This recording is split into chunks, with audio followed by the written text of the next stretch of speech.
আসসালামু আলাইকুম। আমন্ত্রণ জানাচ্ছি জাগো ফুটবলে। আপনাদের সাথে আছি আমি মমতাজ শাহিন রুম্পা। শুরুতেই জানিয়ে দিব আপডেটগুলো। সাংবাদিকদের প্রশ্নে বিরক্ত হয়ে নেইমার বললেন, আবার এই প্রশ্ন ৩০০ বার এটা নিয়ে কথা বলেছে। মার্টিনেজের জন্য ইউনাইটেডের প্রস্তাব প্রত্যাখ্যান, কত টাকা চাই ভিলা। ব্রাজিলিয়ান কুনহাকে সার বললেন আর্জেন্টাইন লিসান্দ্রো। বিমান দুর্ঘটনায় নিহতদের শিরোপা ও গোল উৎসর্গ করেছেন সাগরিকা। ম্যান সিটি ছেড়ে রিয়ালে যাবেন রদ্রি। শুনছিলেন শিরোনাম, এবারে বিস্তারিত। সাংবাদিকদের প্রশ্নে বিরক্ত হয়ে নেইমার বললেন, আবার এই প্রশ্ন ৩০০ বার এটা নিয়ে কথা বলেছে। কয়েকদিন আগেই দুর্দান্ত গোল করে দলকে জিতিয়েছিলেন নেইমার। ফ্লামেঙ্গোর বিপক্ষে ১-০ গোলের জয় পেয়েছিল সান্তোস, তবে এবার মুদ্রার উল্টো পিঠ দেখেছেন নেইমার। ড্রপার ব্রাজিলিয়ান সেরিয়াতে মিরাশালের বিপক্ষে ৩-০ গোলে হেরেছে সান্তোস। এই হারে পয়েন্ট তালিকায় অবনমন অঞ্চলে নেমে গেছেন নেইমাররা। সান্তোসের এমন হারের দায় অনুমিতভাবেই নেইমারের উপর দিচ্ছেন সমর্থকেরা। বিশেষ করে তার সাম্প্রতিক ফিটনেস নিয়ে বেশি প্রশ্ন উঠেছিল। মিরাসালের বিপক্ষে ম্যাচ সেটা আরো বেশি চোখে পড়েছে। ম্যাচ শেষে এক সাংবাদিকের মুখোমুখি হলে সেখানে ফিটনেস নিয়ে প্রশ্ন শুনেছেন সান্তোস তারকা। সেই প্রশ্নে ক্ষুব্ধ হন নেইমার। ফিটনেস নিয়ে সাংবাদিকদের প্রশ্নের জবাবে নেইমার বললেন, আবার এই প্রশ্ন ৩০০ বার এটা নিয়ে কথা বলেছি। নিজের ফিটনেস নিয়ে কথা না বলেও সান্তোসের সাম্প্রতিক পারফরমেন্স নিয়ে নেইমার বলেন, ম্যাচে সবকিছুর অভাব ছিল, সে কারণে স্কোর লাইন ৩-০ হয়েছে। ফ্লামেঙ্গোর বিপক্ষে ম্যাচে আমরা যেমন খেলেছিলাম আজ সেটার অর্ধেকও দিতে পারিনি, বিশেষ করে প্রতিপক্ষ মার্কিংয়ে। আগের ম্যাচে ফ্লামেঙ্গো শুধু বল দখলে এগিয়ে রেখেছিল, গতকাল মিরাসাল বল দখলের পাশাপাশি সবকিছুতেই এগিয়ে ছিল। মার্টিনেজের জন্য ইউনাইটেডের প্রস্তাব প্রত্যাখ্যান, টাকা চাই ভিলা। এমিলিয়ানো মার্টিনেজকে পেতে তার বর্তমান ক্লাব অ্যাস্টন ভিলার সঙ্গে আরেক ইংলিশ জায়ান্ট ম্যানচেস্টার ইউনাইটেডের আলোচনায় নামার কথা শোনা যাচ্ছিল। এবার বলা হচ্ছে ওল্ড ট্রাফোর্ডের ক্লাবটি তাকে ধারে দলে নেওয়ার প্রস্তাব করেছে। তবে আর্জেন্টিনার দুইবারের বর্ষসেরা এই গোলরক্ষকের জন্য ইউনাইটেডের প্রস্তাব প্রত্যাখ্যান করেছে ভিলা। তাদের বেঁধে দেয়া অর্ধেক অঙ্কটা আরো বেশি। ব্রিটিশ সংবাদ মাধ্যম দ্য ডেইলি মেইল এক প্রতিবেদনে জানিয়েছে, ভিলার ৩২ বছর বয়সী তারকা গোলরক্ষকের জন্য এই সপ্তাহে আলোচনা শুরু করে ইউনাইটেড। তবে তাদের লোন চুক্তির প্রস্তাব তাৎক্ষণিকভাবে প্রত্যাখ্যান করেছে উনাই এমেরিমের দল। এদিকে নিজেদের বর্তমান গোলরক্ষক আন্দ্রে ওনানার ইনজুরি সমস্যা তো আগে থেকেই ছিল। এবার তিনি প্রিমিয়ার লিগের প্রথম দিকের ম্যাচগুলো থেকে ছিটকে গেছেন। ফলে নিশ্চিতভাবে এখনই রুবেন অ্যামোরিমের ক্লাবে মানসম্পন্ন গোলরক্ষক প্রয়োজন। ১ বছর আগে মার্টিনেজের সঙ্গে ২০২৯ সাল পর্যন্ত লম্বা সময়ের জন্য চুক্তি করেছিল অ্যাস্টন ভিলা। ফলে এই মুহূর্তে তাকে সাময়িক সময়ের জন্য তাকে বিভিন্ন ক্লাবে পাঠানো ভিলার পক্ষে লাভজনক হবে না। এদিকে ম্যানচেস্টার ইউনাইটেড আবার বেলজিয়ান গোলরক্ষক সেনে লামেন্সের ওপরও নজর রেখেছে মার্টিনেজের পাশাপাশি। রয়্যাল অ্যান্টওয়ার্পে খেলা ২৩ বছর বয়সী গোলরক্ষকের দামটাও তুলনামূলক আলবি সেলেস্তে তারকার চেয়ে কমই হবে।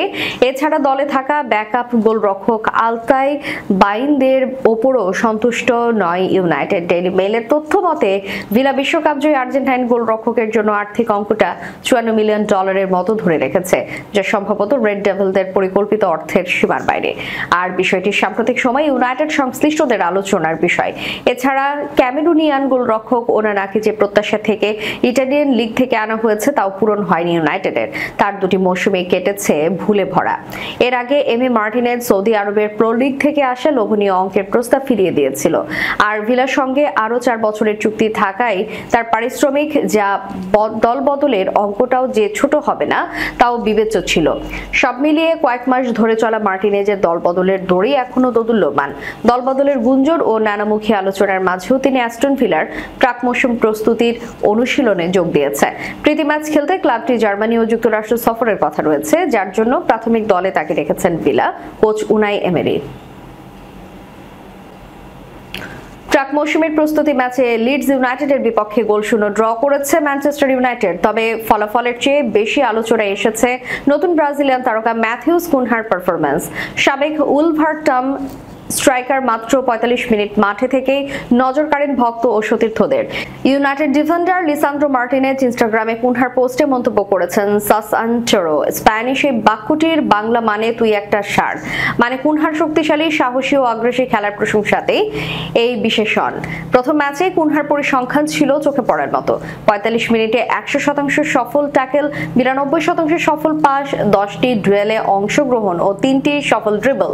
ম্যাচ শেষে নিজের অনুভূতি জানিয়ে ইনস্টাগ্রামে কুনহা লেখেন, ধন্য, এই জার্সি গায়ে দিয়ে মাঠে নামা ছিল অসাধারণ অভিজ্ঞতা, আরো অনেক কিছু দেওয়ার ক্ষুধা আছে, ধন্যবাদ সবাইকে। এই পোস্টের নিচে মন্তব্যটি করেন ইউনাইটেড ডিফেন্ডার লিসান্দ্রো মার্টিনেজ। কোনো গোল বা অ্যাসিস্ট না থাকলেও তার খেলার ধরনে বোঝা গেছে রুবেন অ্যামোরিমের পরিকল্পনায় কুনহা হতে চলেছেন এক অবিচ্ছেদ্য অংশ। নেপালকে হারিয়ে নারী সাফ অনূর্ধ্ব ২০ চ্যাম্পিয়নশিপের শিরোপা ধরে রাখতে বড় ভূমিকা রেখেছে ফরওয়ার্ড মোসাম্মদ সাগরিকা। শিরোপা নির্ধারণী ম্যাচে নেপালের বিপক্ষে বাংলাদেশের 4টি গোলই করেছেন তিনি। নেপালের বিপক্ষে প্রথম ম্যাচে লাল কার্ড দেখে তিনি ম্যাচ নিষিদ্ধ ছিলেন সাগরিকা। সোমবার মাঠে ফিরেই দেখিয়েছেন তার পায়ের জাদু। প্রথম ম্যাচে শ্রীলঙ্কার বিপক্ষে হ্যাটট্রিক, দ্বিতীয় ম্যাচে নেপালের বিপক্ষে 1 গোলের পর শেষ ম্যাচে করেছেন 1 হালি। 8 গোল করা এই স্ট্রাইকার শেষ ম্যাচে সেরা খেলোয়াড়ের পুরস্কারও জিতেছেন। সাগরিকার 4টি গোলই ছিল দেখার মতো। এই 4 গোলের মধ্যে লিড এনে দেওয়া প্রথমটিতে তিনি উৎসর্গ করেছেন উত্তরায় বিমান বিধ্বস্ত হওয়ায় মাইলস্টোন স্কুল অ্যান্ড কলেজের নিহত শিক্ষার্থীদের। ম্যাচের পর সাগরিকা বলেছেন, আসলে দুর্ঘটনাটা আমাদের জন্য দুঃখজনক। ওই দুর্ঘটনায় অনেকজন মারা গেছে, অনেকজন আহত হয়েছে। আমরা সবাই তাদের জন্য দুঃখিত। কষ্ট লাগছিল যে আমাদের বাংলাদেশে এমন একটা ঘটনা ঘটেছে, এই জন্য আমরা সবাই দুঃখিত। আমি প্রথম গোলটি নিহতদের জন্য উৎসর্গ করছি। সাগরিকা 3টি ম্যাচে নিষিদ্ধ না থাকলে হয়তো টুর্নামেন্টের সর্বাধিক গোলদাতাও হতে পারতেন। সাগরিকা তার প্রথম গোল উৎসর্গ করেছেন উত্তরার নিহতদের জন্য। অন্যদিকে ম্যাচের পর আনুষ্ঠানিক সংবাদ সম্মেলনে অধিনায়ক আফাইদা খন্দকার বলেছেন, আমরা এই শিরোপা উৎসর্গ করেছি নিহতদের স্মরণে। জার্মান তারকা টনি ক্রুসের অবসরের পর মাঠে নতুন নেতা খুঁজছে রিয়াল মাদ্রিদ। স্প্যানিশ দৈনিক এস জানিয়েছে, ম্যানচেস্টার সিটির মিডফিল্ডার রদ্রি এখন এই তালিকার 1 নম্বর পছন্দ মাদ্রিদের ক্লাবটির জন্য। এএস এর প্রতিবেদনে বলা হয়েছে, আলেকজান্ডার আর্নল্ড, ক্যারিয়েরা, হাইসেন এবং মাস্তানুনোকে দলে টেনে মূল স্কোয়াড প্রায় গুছিয়ে ফেলেছে রিয়াল। তবে তারা এমন একজন অভিজ্ঞ ও ব্যক্তি সম্পন্ন খেলোয়াড় চায় যিনি মাঠে নেমে মাঠের নেতৃত্ব নিতে পারবেন, যে ঘাটতি তৈরি হয়েছে ক্রুসের বিদায়ে। রদ্রি এই জায়গায় উপযুক্ত বিকল্প হতে পারেন বলে মনে করছে রিয়ালিটি ম্যানেজমেন্ট। দীর্ঘ 9 মাসের হাঁটুর চোট থেকে সেরে উঠেছেন তিনি। ম্যান সিটির সঙ্গে তার বর্তমান চুক্তি 2027 সাল পর্যন্ত। তবে এখনো নতুন চুক্তির বিষয়ে কিছু হয়নি, এটাও রিয়ালের আশাবাদের জায়গা। রদ্রির বয়স যখন 29, তখন বেশ কয়েক বছর শীর্ষ পর্যায়ে খেলার সামর্থ্য রয়েছে তার। এএস বলছে, চোট কাটিয়ে ফেরার পর তার পারফরমেন্সই মূলত নির্ধারণ করবে রিয়ালের সিদ্ধান্ত। তবে শুধু রদ্রিতেই থেমে নেই রিয়ালের পরিকল্পনা। মধ্যমাঠ আরো শক্তিশালী করতে তারা নজর রাখছে ইন্টার মিলানের নিকোলো বারেল্লা, চেলসির এনজো ফার্নান্দেজ এবং লিভারপুলের ম্যাক অ্যালিস্টারের দিকেও। যদিও এই 3 জনকে দলে টানা কঠিন হবে বলেই ধারণা করা হচ্ছে। তাদের দীর্ঘমেয়াদী চুক্তি এবং ক্লাবগুলোর নির্ভরতা তাদের নিয়ে আলোচনাকে জটিল করে তুলেছে। শেষ করার পূর্বে সংবাদ শিরোনামগুলো জানিয়ে দিব আরো একবার।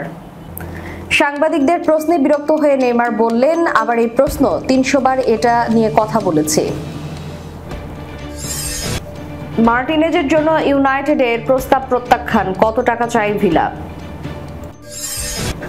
ব্রাজিলিয়ান কুনহাকে ষাঁড় বললেন আর্জেন্টাইন লিসান্দ্রো। বিমান দুর্ঘটনায় নিহতদের শিরোপা ও গোল উৎসর্গ করেছেন সাগরিকা। ম্যান সিটি ছেড়ে রিয়ালে যাবেন রদ্রি। এতক্ষণ আমাদের সাথে থাকার জন্য ধন্যবাদ। আল্লাহ হাফেজ।